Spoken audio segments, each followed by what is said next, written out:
Afternoon, students. Today we are going to study chapter 13 Indian Freedom Struggle, the First War of Independence. हम लोग इस chapter में भारत के को आज़ाद कराने के लिए जो संघर्ष किया गया, जो पहला युद्ध हुआ था इंडिपेंडेंस का, उसके बारे में हम इस चैप्टर में पढ़ेंगे. So let's start. The reign of the Mughal dynasty came to an end in early 18th century when King Aurangzeb died, leaving behind weak and incompetent successors. ठीक है, जो मुग़ल सल्तनत था, ठीक है, वो एंड हो गया था 18th सेंचुरी में. और जो औरंगज़ेब थे, ठीक है, किंग औरंगज़ेब जो थे, वो जब उनकी डेथ हुई तो वो अपने पीछे वीक और इनकम्पिटेंट सक्सेसर को, उत्तराधिकारी को छोड़ के गए थे. ठीक है, जो उनके बाद उत्तराधिकारी आए थे जिन्होंने मुग़ल सल्तनत को संभाला, वो वीक थे. There were revolts against Mughal emperors by the Marathas, Sikhs and the Jats. और कई सारे युद्ध हुए. ठीक है, युद्ध छेड़े गए मराठास, सिख्स और जाट्स के द्वारा मुग़ल सल्तनत के लिए. The country soon broke up into smaller territories. और जो देश था जल्दी ही टूट गया, बट गया छोटी छोटी सीमाओं में. India had trade contacts from ancient times with many countries like Greece, Rome, Arabia, Persia, Egypt, Java, Sumatra, Burma, Ceylon, etc. जो हमारा भारत देश था, भारत देश जो था उसका जो व्यापारिक संबंध था कई सालों से, कई पुराने लंबे समय से कई देशों के साथ था, जैसे कि ग्रीस, रोम, अरेबिया, पर्शिया, इजिप्ट, जावा, सुमत्रा, बर्मा, सिलोन, है ना. इन सारे देशों के साथ व्यापारिक संबंध थे हमारे भारत के. In 1498, Vasco da Gama, a Portuguese explorer, found a sea route to India from Europe. 1498 में वास्को डी गामा जो थे, जो कि एक पोर्टुगीज एक्सप्लोरर थे, जिन्होंने समुद्री रास्ते की खोज की थी यूरोप से इंडिया आने के लिए. ठीक है, he landed at Calicut in Kerala and started trading from there. और ये कहाँ लैंड किए थे? केरला में. ठीक है, कैलिकट नाम की जगह केरला में है, वहाँ पे ये लैंड किए और वहीं से फिर इन्होंने व्यापार करना शुरू किया. Gradually, the Portuguese took control of the west coast by setting up trading centers at Kochi, Kannur and Calicut.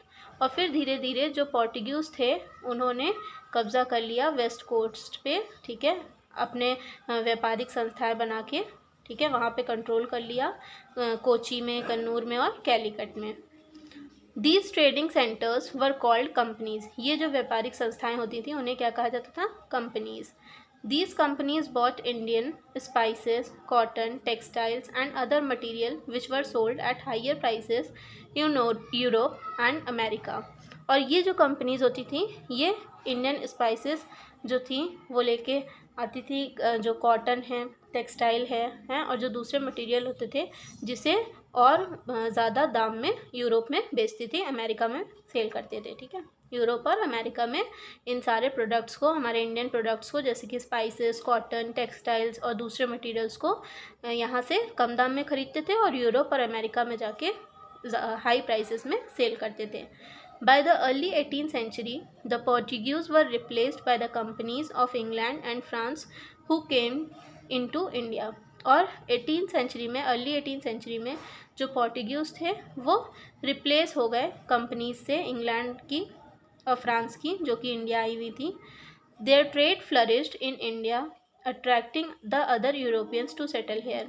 और जो इनका व्यापार था वो कई जगहों में, हमारे भारत के कई जगह पे फ्लरिश्ड हो गया था, फैल गया था, और जो कि अट्रैक्ट कर रहा था दूसरे यूरोपियंस को, जो कि वो यहाँ पे आके सेटल हो सके. This was how the Dutch, the French and the British came to India to trade their goods. और इसी तरह जो डच थे, फ्रेंच पीपल थे, ब्रिटिशर्स जो थे, वो हमारे इंडिया आ गए और अपने सामान का व्यापार करने लगे. The British were the most prominent people who colonize most part of our country. और जो ब्रिटिश थे वो सबसे प्रमुख लोग थे जो कि हमारे इंडिया के, हमारी कंट्री के कई हिस्सों में उन्होंने कॉलोनाइज़ किया, अपना शासक किया और अपने इंडस्ट्रीज़, अपनी कंपनीज़ को सेटअप किया. Next topic is entry of the British. अब ब्रिटिशर्स की कैसे एंट्री हुई उसके बारे में हम इस टॉपिक में पढ़ेंगे. The Mughal emperor Jahangir was the first king to allow the British traders to establish their trading centres in India. जो मुग़ल शासक थे, मुग़ल एम्परर जो थे जहांगीर, ठीक है, वो पहले किंग थे जिन्होंने ब्रिटिश जो व्यापारी थे उनको अलाउ किया था अपनी व्यापारिक संस्थाएं बनाने के लिए भारत में। The first center was set up in the year 1608 at Surat in Gujarat, followed by others in Chennai, Kolkata, Mumbai and a few cities of Bihar and Bengal. जो पहला सेंटर था, जो पहली विदेशी संस्था थी, वो सेटअप हुई थी 1608 में सूरत गुजरात में, और उसके बाद दूसरे लोगों के द्वारा फॉलो की गई अलग अलग जगहों पे, चेन्नई, कोलकाता, मुंबई और कुछ शहरों में बिहार के और बंगाल के। The East India Company was set up in the year 1600 in London with the permission of the then Queen of England to administer their trade in India.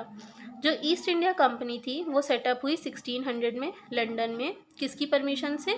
जो उस टाइम पे क्वीन थी इंग्लैंड की, उनकी परमिशन से east India company setup हुई 1600 में London में, ताकि जो ट्रेड है उसे एडमिनिस्टर किया जा सके इंडिया में।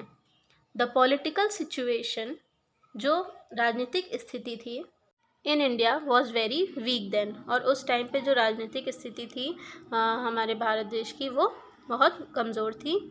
This gave an opportunity to the British to build forts and set up armies in their trading centres, और इसी से उन्हें अपॉर्चुनिटी मिल गई थी ब्रिटिशर्स को कि वो अपने किले बनवा सके, आर्मी सेटअप कर सके अपने व्यापारिक संस्थाओं में। They claimed they were doing so to protect their trading centres, और उन्होंने ये दावा किया ब्रिटिशर्स ने कि वो ऐसा इसलिए कर रहे हैं, किले वगैरह और आर्मीज़ इसलिए सेटअप कर रहे हैं ताकि वो अपने व्यापारिक संस्थाओं को बचा सके, प्रोटेक्ट कर सकें। But in reality they were preparing themselves to establish their rule in the country, लेकिन सच्चाई ये थी कि वो खुद को प्रिपेयर कर रहे थे ताकि वो हमारे देश पे रूल कर सकें।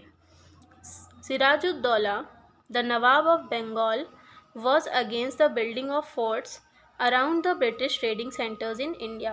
सिराजुद्दौला जो कि बंगाल के नवाब थे, वो इन किलों के खिलाफ थे, ये जो किले ब्रिटिश ट्रेडिंग सेंटर्स में बनाए जा रहे थे इंडिया में, उसके वो अगेंस्ट थे, विरोध कर रहे थे।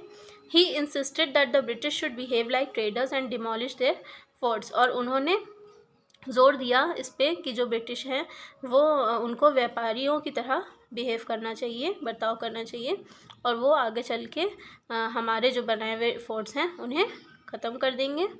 सो the British who had become very powerful by then oppose the Nawab and waged a war against him in 1757, और जो ब्रिटिशर्स थे, जो ब्रिटिश थे, जो कि बहुत ही शक्तिशाली थे, ताकतवर थे उस टाइम पे, तो उन्होंने क्या किया, नवाब का विरोध किया और उनके खिलाफ युद्ध छेड़ दिया 1757 में।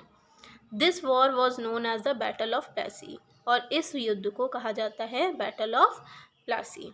सो it was fought under the leadership of Robert Clive, और ये युद्ध जो था वो रॉबर्ट क्लेव के लीडरशिप में हुआ था। The British defeated the Nawab and established the British East India company in India after the war, और जो ब्रिटिशर्स थे उन्होंने नवाब को हरा दिया था इस युद्ध में और अपनी British East India company establish की थी इस युद्ध के बाद हमारे इंडिया में। The British used their diplomacy and created disunity among Indian rulers on the basis of caste and religion, और जो ब्रिटिशर्स थे उन्होंने अपनी कूटनीति अपनाई, ठीक है, और हम लोगों में डिसयूनिटी क्रिएट कर दी। हम लोग अलग अलग हम लोगों की जो यूनियन थी, ठीक है, जो लोगों में एकता थी, उसे अलग करने की कोशिश की। भारत के जो शासक थे उनमें डिसयूनिटी क्रिएट की धर्म के आधार पे और जाति के आधार पे। They adopted the policy of divide and rule, ठीक है, इन्होंने डिवाइड एंड रूल की पॉलिसी अपनाई and ruled over the Indian subcontinent for next 190 years, और फिर उसके बाद इन्होंने हमारे भारत को रूल किया अगले 190 साल तक। Okay, so students, I hope you have understood this much. Now we will continue this chapter tomorrow. Thank you.